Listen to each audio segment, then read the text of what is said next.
Voici maintenant la deuxième question.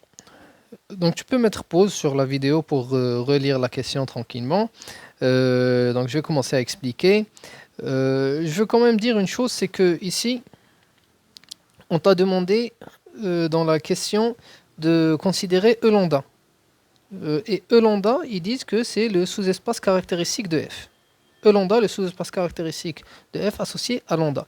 Et là, j'ai peur que tu confondes avec les sous-espaces propres. Parce qu'un sous-espace propre, pour une certaine valeur propre, c'est le noyau de F moins lambda identité. Mais ce qu'il considère ici, c'est le sous-espace caractéristique, qui est en fait le noyau de F moins lambda identité, mais composé m fois, où m est le degré de multiplicité. Cité de la valeur propre de lambda.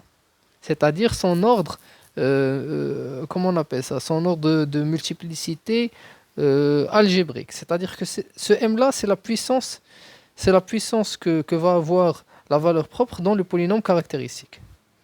Et ça, c'est totalement différent du noyau de f moins lambda identité qui est juste le sous-espace propre. Donc en général, les sous-espaces propres ne vont pas être supplémentaires. Alors que les sous-espaces caractéristiques ici, ce que tu vas voir, on va l'utiliser, c'est que les E lambda sont supplémentaires dans E. C'est-à-dire que leur somme directe va faire E tout entier. On est ici en dimension finie. Voilà. Donc, allez, on commence. Donc, la question, je revois vite la question. Voilà, la question, c'est de trouver, d'établir cette égalité-là. Donc, on va voir. Donc, on te dit d'établir l'égalité. Donc, première chose qu'il faut dire, c'est que E, c'est la somme directe des sous-espaces caractéristiques qui te demandent de considérer. Donc, les E état étant une valeur propre. Les sous-espaces caractéristiques sont stables par F. Ah oui, pardon, là, pour la question, j'ai remarqué une chose, c'est qu'ici, ils ont fait une faute sur le lambda, ici.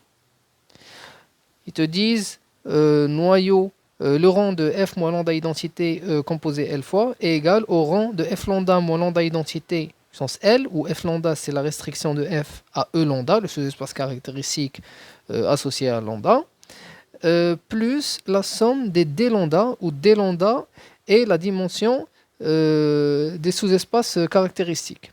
Mais ici, en fait, il ne faut pas qu'ils écrivent E lambda. D lambda, ici, c'est D mu. C'est juste une faute de frappe. Ici, c'est D mu. Parce que dans la somme, ils ont mis le paramètre de la somme, c'est mu ici. Mu appartenant au spectre de F. Mu différent de lambda. Donc lambda, il est fixé dans l'égalité tout entière. Par contre, le mu, c'est juste un terme pour la somme. Voilà. Donc ça, il faut le voir. Ici, c'est D mu. Voilà. Allez, on commence. On prend les sous-espaces caractéristiques. Il faut savoir qu'ils sont stables par F. Première chose. Les sous-espaces caractéristiques sont stables par F. Ça, c'est des propriétés qu'ils ont. Donc, tu peux voir le cours. Ils sont stables par F. Et ils sont supplémentaires dans E. Donc, somme directe égale à E. Donc, regardons sur E lambda ce qui se passe. Sur E lambda, donc un de ces espaces, en fait, un de ces espaces, sur E lambda, F moins lambda identité composé L fois est égal à F indice lambda moins lambda identité de E lambda composé L fois. Parce que F lambda, c'est juste la restriction de F à E lambda. Donc, cette égalité est vraie. Donc, sur les autres espaces, ça va être différent.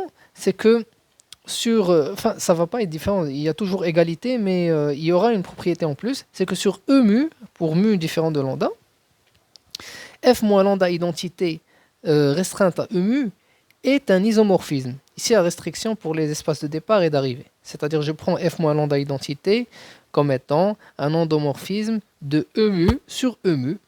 De E mu sur E mu, et ben ça va être un isomorphisme. Pourquoi ?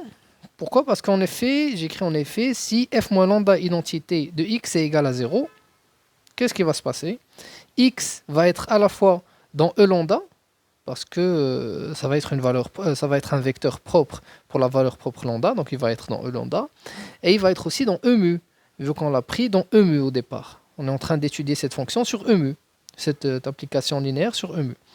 Donc x appartient à E lambda inter-EMU, mais les espaces E état, général, je l'écris là, ils sont en somme directe. Et donc, x est nul.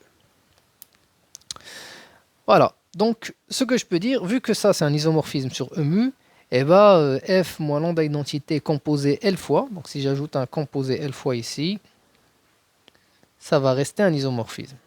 Ça va rester un isomorphisme. Et donc, le rang de cette application linéaire sur EMU, ça va être la dimension de EMU. Ça va être la dimension, donc je l'écris quand même ici, le rang de f moins lambda identité restreinte à EMU, ben, ça va être la dimension de EMU, qui est en fait des mu. Alors, ce qui nous amène à notre égalité. Le rang de f moins lambda identité composé L fois, ben, ça va être son rang sur le 1 des sous-espaces vectoriels ici, je prends E lambda, plus son rang sur le reste de la somme directe. Sur E lambda, c'est exactement ça, vu que les fonctions sont égales, les applications linéaires sont égales, donc on l'a vu ici. Sur le reste des sous-espaces vectoriels, eh ben, c'est un isomorphisme, et donc c'est égal en fait à la somme des dimensions de EMU, qui est en fait la somme des dmu, mu différent de lambda, et mu étant bien sûr une valeur propre de f. Donc on trouve l'égalité qu'ils nous ont demandé. Remarquez que, on va vérifier, somme des mu, valeur propre des d lambda, c'est ça. F lambda, lambda identité E lambda, puis composé L fois, le rang ici, et puis le rang ici, donc c'est bon. Et quel que soit lambda, valeur propre. Et on n'a pas spécifié de L particulier, donc c'est bon.